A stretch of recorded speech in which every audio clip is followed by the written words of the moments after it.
பிரியமான தேவனுடைய பிள்ளைகளே, மறுபடியுமாக இந்த நேரத்திலும் நான் உங்களை வாழ்த்துகிறேன்.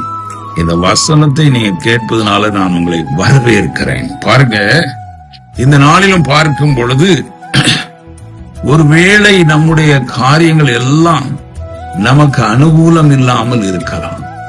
ஆனா தேவனையே நம்பிக்கொண்டு இருக்கலாம். அவர்தான் எனக்கு துணை என்று, தேவனே எனக்கு எல்லாம் என்று அவருடைய வார்த்தைக்கு நீங்க கீழ்ப்படிந்து கொண்டு இருக்கலாம்.